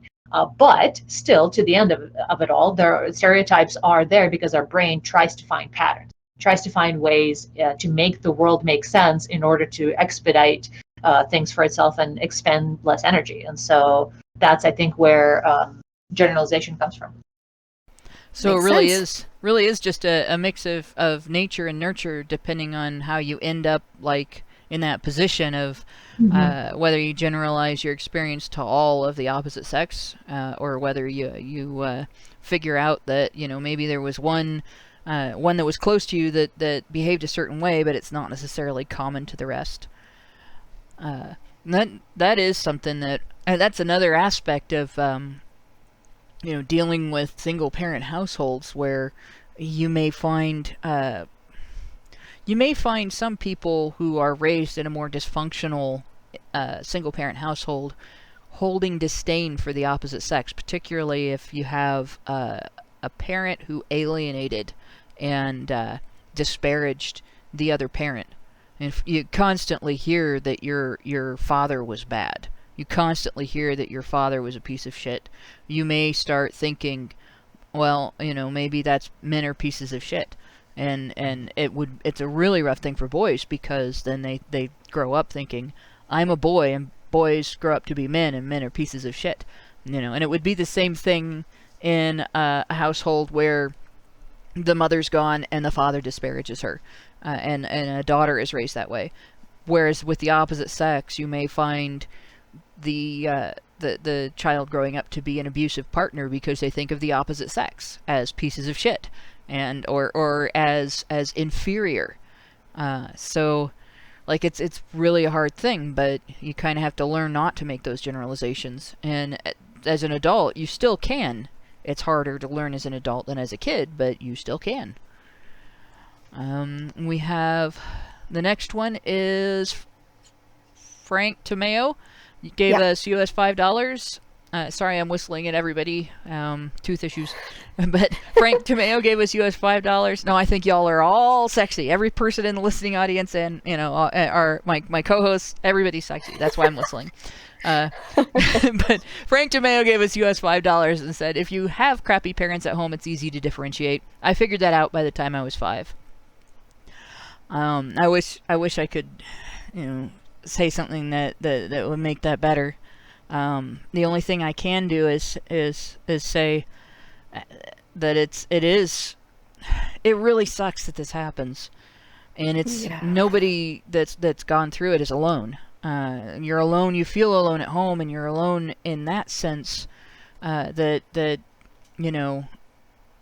you have shitty parents at home. But this is actually, unfortunately, all too common. And I have a friend who's a teacher who has students in her classroom that are aware of it. And she teaches at elementary school. And she was talking about lining kids up. Frank says it's already better. I'm glad for that. She talked about lining kids up for a fire drill. And the class was starkly divided between kids who knew what to do and did it, and kids who were just completely lost and out of control, and really kind of, they didn't have any guidance at home, and they didn't know how to deal with having guidance at school. And one of the students actually turned to my friend who's a teacher and said to her, "You know what the difference between us and them is?" And, this teacher's looking at the kid expecting, something smart ass like, we know how to act or something like that. And the kid says, "Our parents love us." And she couldn't tell the story about it without crying, because here's a kid who's elementary school age who recognizes the kids in her class who are acting out, who are not just acting out a little, but who are just absolute little hellions, to the point of, it's obvious that they are the Huck Finns of their class. They have no guidance, no mentorship at home. And she knew why. Kids are a lot smarter than people give them credit for. And they are a lot more resilient than people give them credit for. And some of those kids, they come to school that their parents aren't parents. They go home and there's no food. And they come to school, and when they get a treat, they save it for later, because they know there's not going to be food when they get home. And it's not because their parents are too poor to afford food. It's because their parents are trading the food that they get with their food stamps for drugs, or even for frivolous items. And these kids learn to fend for themselves. And they actually learn to be little adults. So there's two directions kids go from there. And it's a horrible, depressing thing to talk about, and it's a horrible, depressing thing to address. And it's something that teachers in inner city schools face every day. But the interesting thing about it is that there are kids that grow up in that situation that, as adults, recover from it and end up thriving. It's not a good situation to raise a kid in. No. But it's not hopeless if you grew up in a situation where your parents were not the best parents. Even as an adult, if you take the wheel of your life, you look around at, what do I need in order to become a socially functional, healthy, happy adult? And you just take steps. You look at your mentors. You look at the people around you. What has failed for people? What has been successful for people? And learn from it. And that's how you do it. It's hard. I'm not saying that it's the best situation, and I'm not saying that everybody's going to do that. But it can be done. And yeah, Jeremy Gast asks, isn't that what free and reduced lunch programs are for? Yeah, and they get food at school, but they're still not getting food at home. I'm gonna go on. Let's see. Cyberberserk gave us 50 secs. There's our secs for the night. And Prim is gonna read this one. A whole 50 of them. Thanks for the emotional labor. Oh my gosh. You're welcome. You're welcome. That actually is like the perfect super chat to follow up the story I just told, because it really was. That, folks, that is emotional labor. Frank Tomeo gave us $2 Canadian and said, look for role models outside the home is best. And this is true too, although like a lot of people have great role models at home. I have great role models at home. I'm not going to in fact, I'm an adult and I have great role models at home. There are things I have learned in life from my husband, and I've become a better person from being with him. I don't want to be a person that is embarrassing to him. I want to be a person that he's proud to be with, you know. And there are ways I've stepped up because of the particular vulnerabilities that a man has, as opposed to the particular vulnerabilities that a woman has. So you've, even as an adult in your own family, and I've watched my kids overcome things that were different than the things I've overcome in my life. And my kids are actually role models in their own way too, especially now that they're all adults. So you have good role models at home. I'm not going to say that you should only look for role models outside the home, but I've had some great role models outside my home too. And there have been people I've met at work. There have been people I've met as friends. I've got friends that have been through things that they've dealt with that I learned a lot from as well. And I think everybody has that in their life, that you know people. There are people you know that you maybe don't even think about a lot, that have had things in their lives that they've dealt with that you maybe haven't faced. And you think, boy, that's a really tough situation. I don't know how they deal with that. That toughness and that recovery capability, that's stuff that you can learn from. And that may include your coworkers. It may include people you go to church or school with. It may include people you game with. And anybody. Frenchinator 2 gave us US $5 and says, I just have a sister and she is a third wave feminist. Her husband does not want to question anything she says that is false. Happy wife, happy life.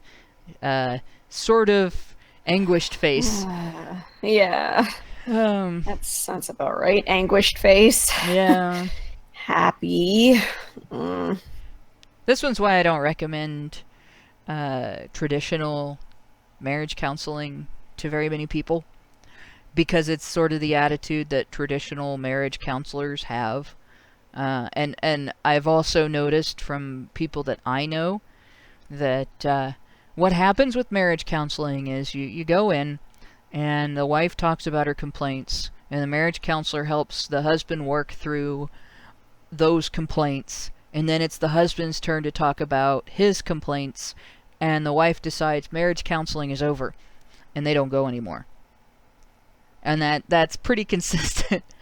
And the reality is, I think the reason that 70% of divorce right now is initiated by women is because women are not given the same admonitions that women grew up with in the past to be equal partners to their husbands. And it used to be that you understood when you got married that the two of you had to work together to make a functional relationship, that it was gonna be work the whole time you had that relationship, from marriage till death do you part, and that it was, you needed to be invested in each other's welfare, and you needed to be invested in each other's attraction. And it seems now that we look at it like men have to be invested in their wives' welfare, and men have to be invested in their wives' attraction. But women are owed those things, and they don't have to do anything in return for it. And I think that's a marriage wrecker. It has to go both ways. It absolutely is a marriage wrecker. And you know, oh, sorry. Oh, go on. I was just saying it totally gives people like the wrong idea of what a marriage should be, and like it just fosters resentment because somebody is giving all of this attention, and then one person is not putting in any effort, and then one person winds up feeling lonely and just unloved. And how is that the recipe for a happy marriage? Yeah, it's not. And you know, there's another end to this too. You really miss out when you feel like you should be catered to. You miss out on being the person who is invested in your partner's welfare, and actually being the caregiver or being the co-provider. You miss out on there's a sense of pride in maintaining that sense of attraction and being affectionate and being a good partner. And there's stuff that my family's gone through, like I've experienced, where I've, again, that ability to step up and work extra hard to make sure that your spouse is okay, to make sure your husband is okay. There's a pride that goes along with that too. And it really feels good to be able to do something for your partner when your partner needs you. And it really sucks that a lot of women don't have that either, because they're not supported in learning that that's an important aspect of their marriage.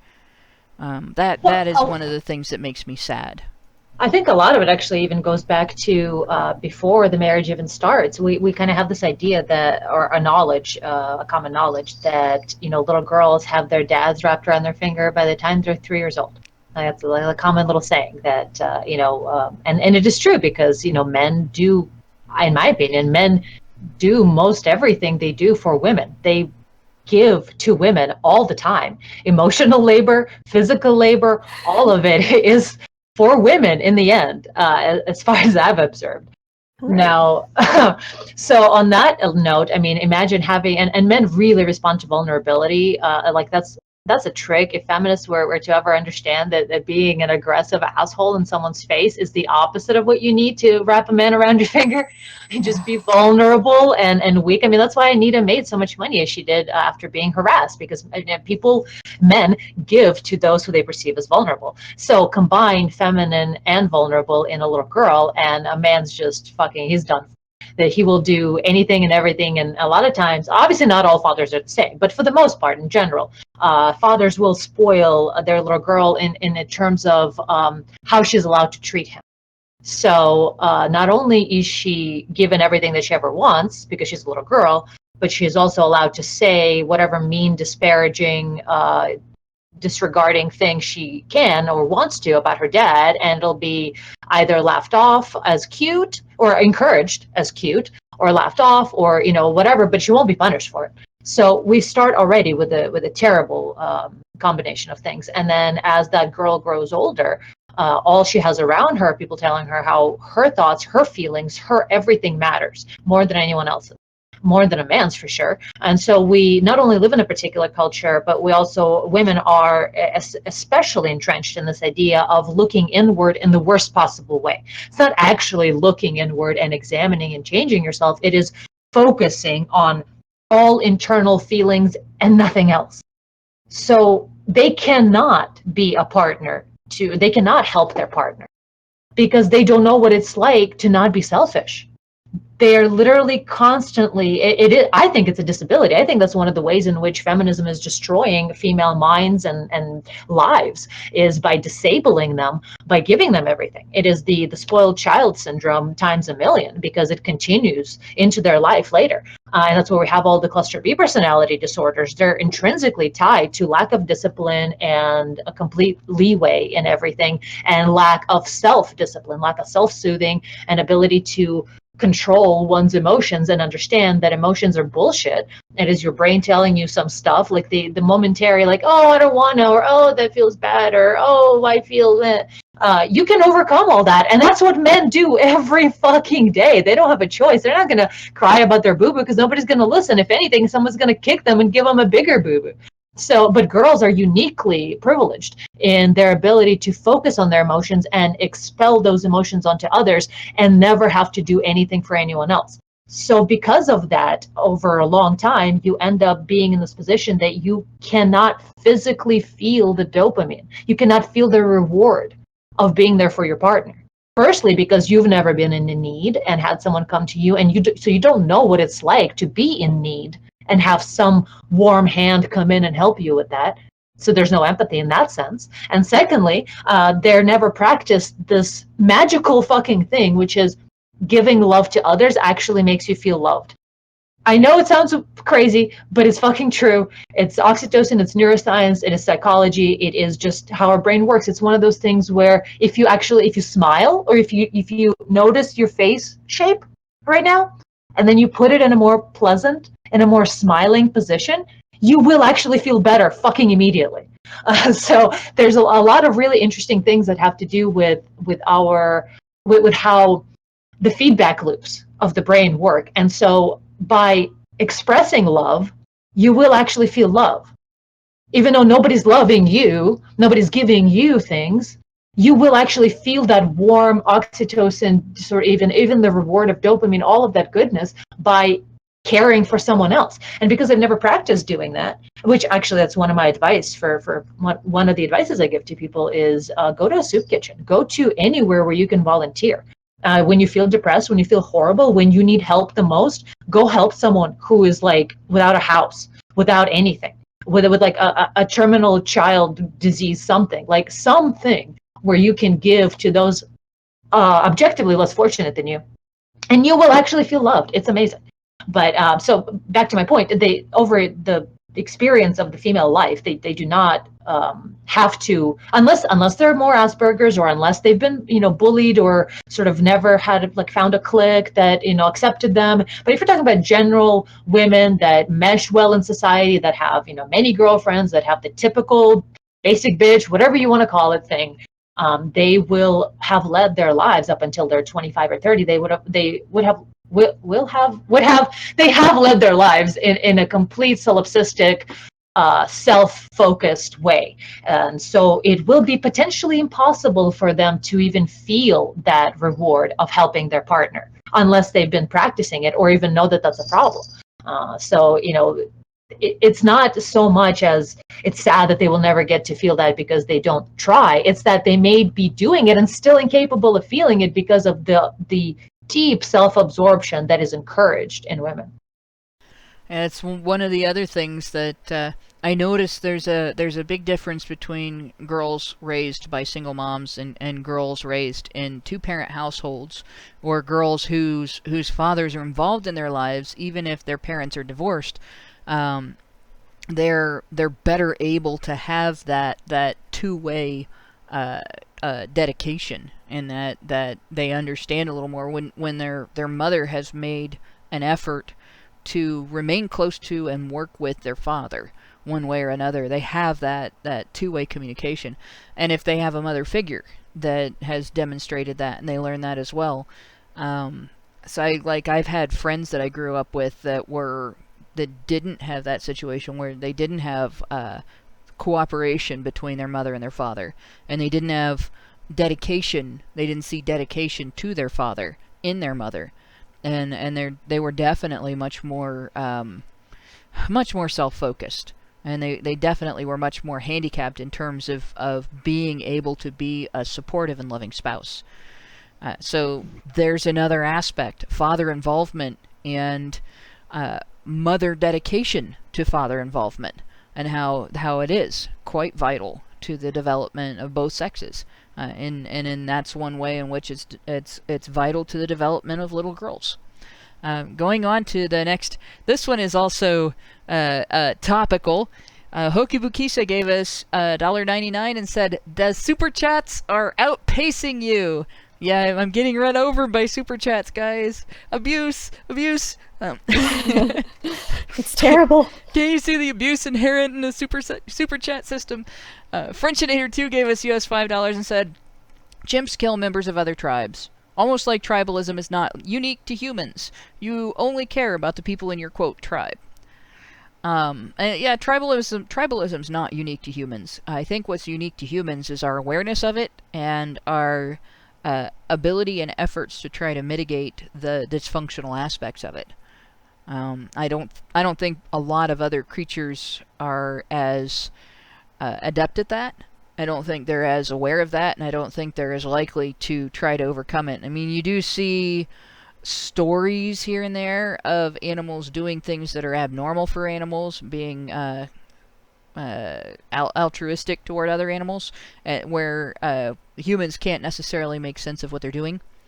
But I do think humans are uniquely capable of actually overcoming our natural tribalistic tendencies There's some really interesting research about animals, and I do think you're absolutely right. But it's really interesting that you brought that up because we of course see monkeys like helping each other in cages, and even some elements of like mice or some other rodent. I believe. Don't quote me on that, but some animal that will give to another even if they have no exact benefit to themselves.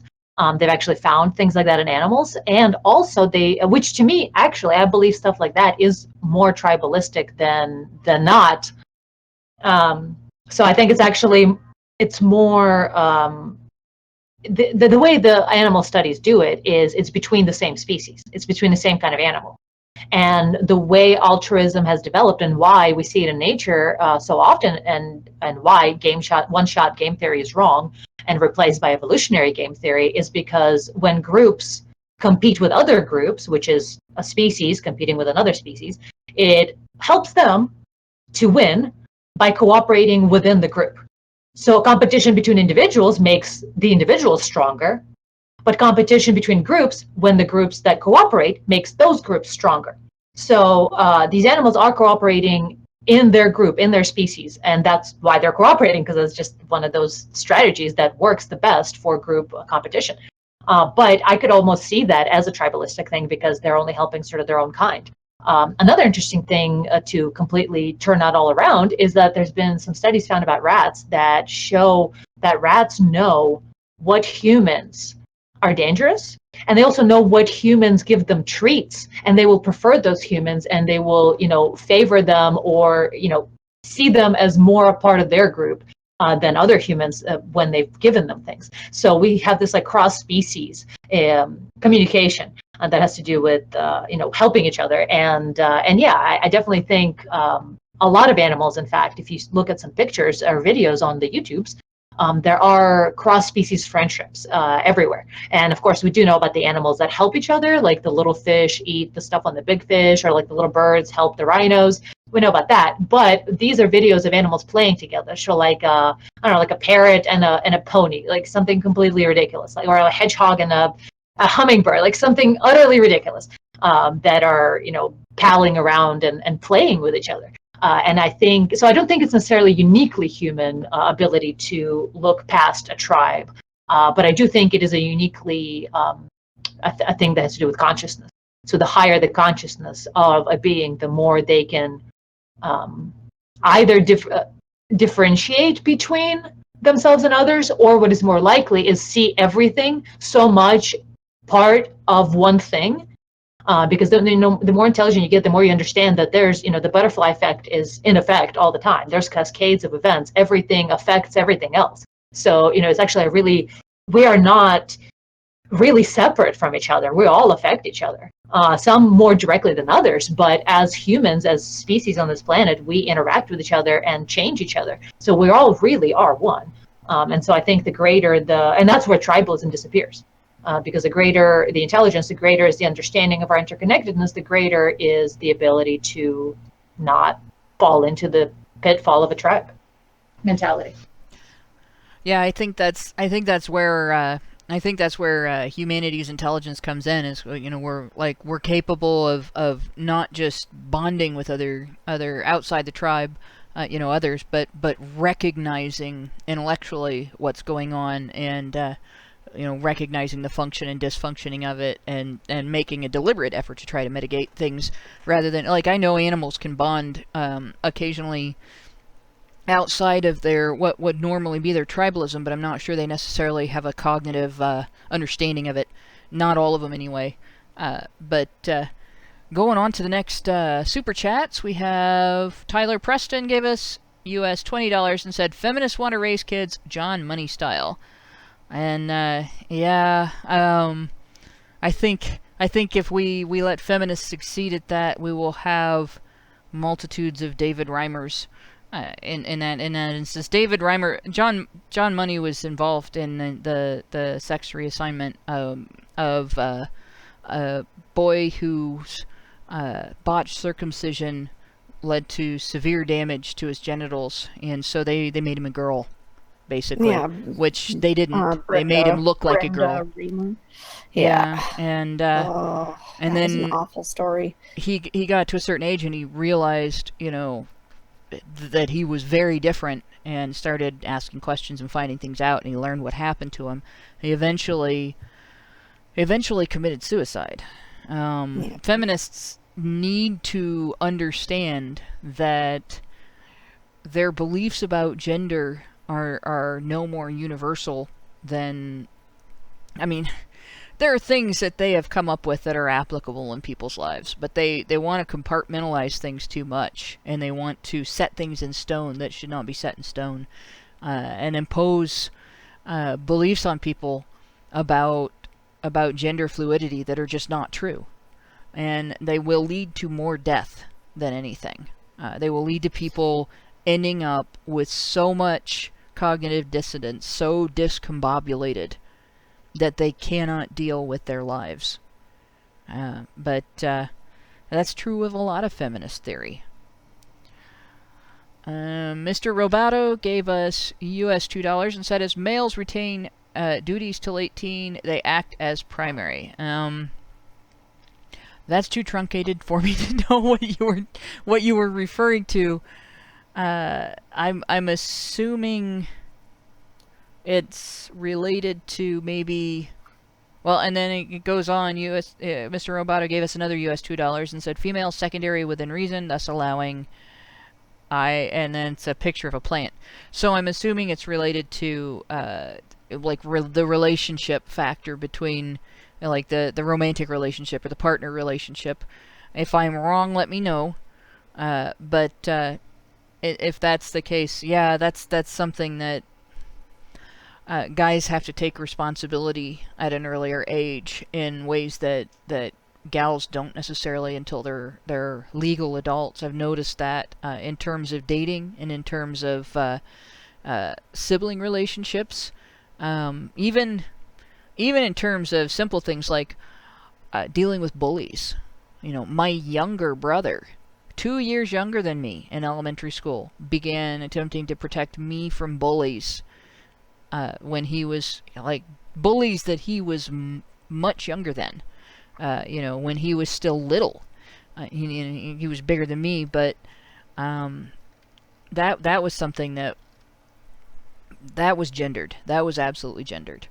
And my ability to do the same for him was very limited, because not only at 2 years younger than me, by the time we were probably 9 and 11 years old, he was bigger than me.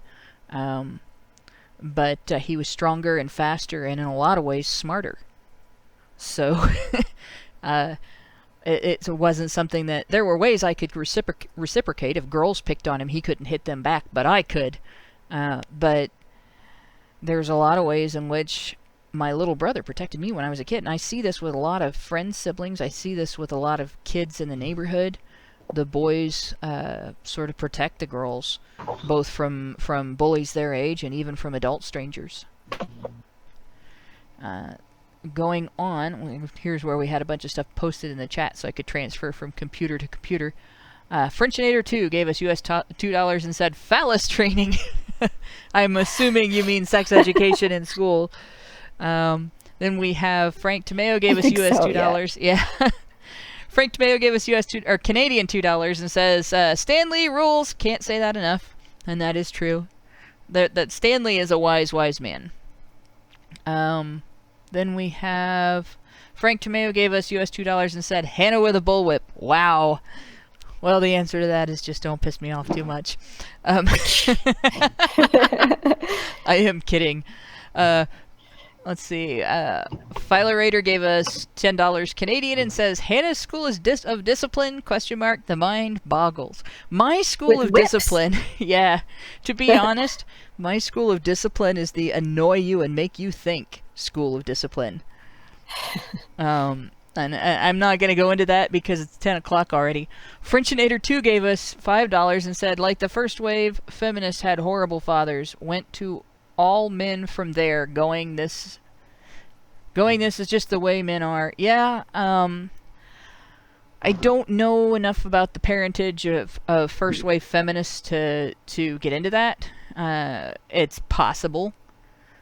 But it's also possible that their attitudes came from being spoiled rich girls, because a lot of them were spoiled rich girls. So It's hard to tell. Master Rogue gave us US $2 and said, Prim! And Hi, Rogue! hugging and heart and smiley face. Frenchinator 2 gave us US $5 and said, last marriage counselor meeting, what is the problems you have with your wife? Yeah, and then the wife's like, oh, we're done. Frenchinator 2 gave us US $2 and said, both men and women should give to the family. It used to be that way. That used to be the norm. That used to be, you did that and you had a successful family. And you did it. Nowadays, people don't do that, and a lot of families are not successful because of it. Let's see, we have Frank Tomeo gave us $2 Canadian and said, Black Knight Fool is very clever. And I can agree with that. Frenchinator 2 gave us US $2 and said, Anna, how dare you talk bad about the womenist? Not the womenist. Not the womenist. Oh no. I'll talk bad about anyone who is preventing people from being together in a healthy and happy, harmonious way. So, I agree. Bring it on. There we go. I agree with that wholeheartedly. Frenchinator 2 gave us US $5 and said, I don't know what makes me take people's negative emotions personally, if it is the Asperger's or my intervention. I think that's it. That's a normal tendency. Like you sort of knee-jerk to taking things personally, and you have to process it. Frenchinator 2 gave us US $5 and said, crows will do the same things with people. Crows will play in the same way people do. Snowboarding crow in Russia. That's interesting. I didn't know there was a snowboarding crow. I have to look that up and watch that, because that sounds like it would crows are really fascinating. Crows and ravens, the corvids, they're insanely fucking smart. It's crazy. Yeah, I do know those types of birds are really intelligent. But I didn't know there was a video of a snowboarding crow. That sounds adorable, and I have to see it. I'm not gonna look it up now, but I will look it up later. Then we have... Oh, OBS didn't just crash on me, did it? No, it just minimized. We have... Frank Tomeo gave us $2 Canadian and said, feminism is cancer. Horrible arse cancer. Yes, it is. It is arse cancer. Very nice. which is the nastiest, stinkiest cancer. Frenchinator 2 gave us US $5 and said, I feel like my sister has just given up on me. Don't know why my sister does not like to understand people she does not like. That's a rough one too. There's this thing girls do, and it's not that just girls do it. There are guys. I've run into guys like this too. But you decide on something, right? You come up with not necessarily a theory of life, the universe, and everything, but an attitude you're going to have, or a belief that you're going to adopt. And you invest in it a little bit. And then somebody points something out that doesn't jive with it. Instead of examining the new thing and adapting to it, the tendency is, this is an indictment of me personally, and I must feel threatened by it, and I will dig in my heels and come up with some reason or another why it's wrong, and you're a bad person for drawing it to my attention. And it's a tendency that you have to fight tooth and nail if you want to actually be successfully, rationally skeptical enough to have a good attitude in life, and to have your belief system in your life be something that is a tool for you to deal with the world around you, rather than a hurdle you have to get over, or a wall between you and the world around you. And we end up I think we end up seeing this with conflict between, say, the religious and the anti-religious as well, and conflict between the religious and sometimes things that seem to contradict their religion. It's very hard to incorporate things that contradict not necessarily the beliefs themselves, but some of the dogma, the literal interpretations of the dogma and things like that. But again, it seems to me that I see women do this a lot more and girls do this a lot more than I do men and boys. Men and boys, because they have that, they got to survive in the world in ways that women and girls don't necessarily. They're more likely to have to keep their jobs in order to avoid losing their homes or having family that depends on them starving, things like that. They learn more growing up to not be so attached to a particular belief or idea that they cannot update their understanding when new information comes in. So your sister not liking to understand people she doesn't like, it might also be a factor of she might not like being confronted with things that contradict beliefs that she's invested herself in emotionally. And it might just be better to not like throw those things up in her face necessarily so much as let yourself become a demonstration of what is or is not true in your life, and let her women will sometimes slowly come around to new ideas and beliefs if they don't realize they're being given information. You know, you see it and experience it as opposed to being told something. It's a lot easier to accept it and deal with it. But I don't know if that's helpful or not. I don't know if either of my co-hosts have any alternate advice on that, but that's mine. I think that about covered it, honestly. Well said. All right. Well, thanks. And I think at this point, I think we've gotten to the end of the Super Chats. I don't have any more listed. So, and it is after 10 o'clock. So what I'm going to do is, I think we do need to continue this discussion on father involvement, because we've gotten to a little bit of the information on some of the benefits of father involvement. We spent most of the show dealing with Super Chats, and we talked about family relationships. So I think I'm going to make the next show, which isn't going to be until the 26th, a part 2 for this. And with that, I want to thank everybody for listening. This has been a great show, and we've had some great discussions just from the Super Chats. I want to thank my co-hosts, especially for doing the long show. And I'd like to thank everybody that helps to make Honey Badger Radio happen. And good night, all.